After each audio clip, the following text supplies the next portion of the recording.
وہ ایک زندہ لاش بن چکا تھا. عشق اس کی رگوں میں سرایت کر چکا تھا. وہ سانس بھی لیتا تو اس میں عشق کی صدائیں گونجتی تھیں. اس کی امید ناز ہم سے یہ مان تھا کہ آپ عمر گزار دی گئی. وہ شاعری نہیں کرتا تھا. وہ تو جو تھا وہی بتاتا تھا جس کی روح بولتی تھی. وہ ایک سچا فقیر جسے جینے سے، زندگی سے کوئی دلچسپی نہیں رہی تھی. وہ شراب پیتا تھا مگر سچ بولتا تھا. وہ کھرا، سچا اور شفاف انسان تھا. وہ جان تھا. جان نے کبھی یوں بھی کہا تھا کہ میں بہت عجیب ہوں، اتنا عجیب ہوں کہ بس خود کو تباہ کر لیا اور ملال بھی نہیں. جان کا مزاج بچپن سے عاشقانہ تھا. وہ اکثر تصور میں اپنی محبوبہ سے باتیں کرتا رہتا تھا. 12 برس کی عمر میں وہ ایک خیالی محبوبہ صوفیہ کو خطوط پہ لکھتا رہا. پھر نوجوانی میں ایک لڑکی فارحہ سے عشق کیا جسے وہ زندگی بھر یاد کرتا رہا، لیکن اس نے کبھی اظہار عشق نہیں کیا. کمال انسان تھا جان. اس کے عشق میں عجیب گھمنڈ تھا اور وہ اظہار عشق کو ایک گری ہوئی حرکت سمجھتا تھا. جان کہتا تھا حسن سے عرض شوق نہ کرنا حسن کو سکھ پہنچانا ہے. ہم نے عرض شوق نہ کر کے حسن کو سکھ پہنچائی ہے. اس طرح اس نے اپنے طور پر عشق کی تاریخ ان تمام حسیناؤں سے، ان کے عاشقوں کی طرف سے انتقام لیا جن کے دل ان حسیناؤں نے توڑے تھے. یہ اردو کی عشقیہ شاعری میں جان ایلیا کا پہلا کارنامہ تھا.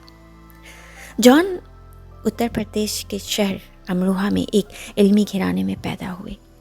ان کے والد سید شفیق حسن ایلیا ایک تنگ دست شاعر اور عالم تھے.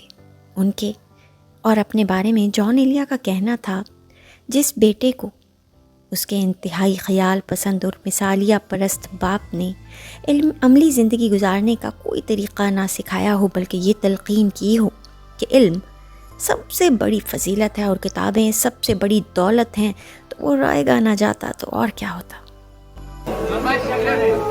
یار یہ کیا بات، ڈاکٹر بیٹھو میرا راج بھی تو کرو یار، مجھے نیند نہیں آتی رات بھر 13 برس سے.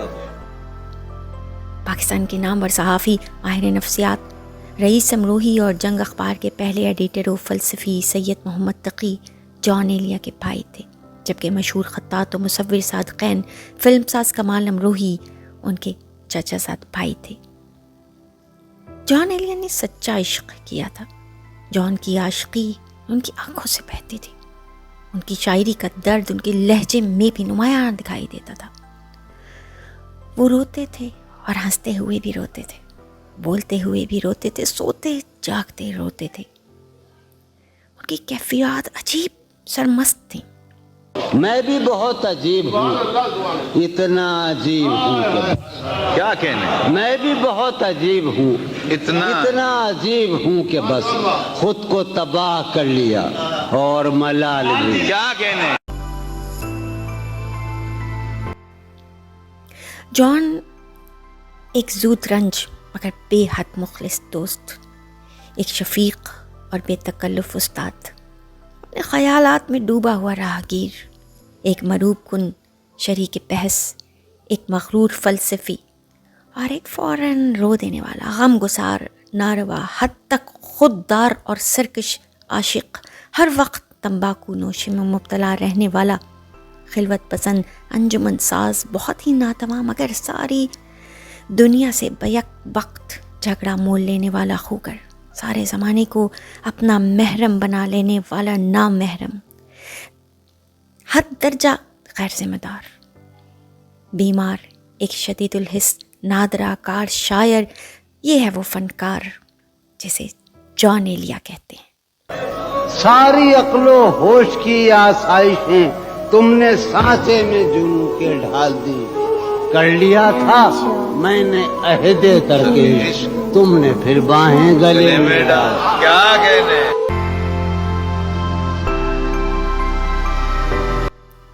جان نے جو لفظ دیے ہیں وہ سچ ہیں.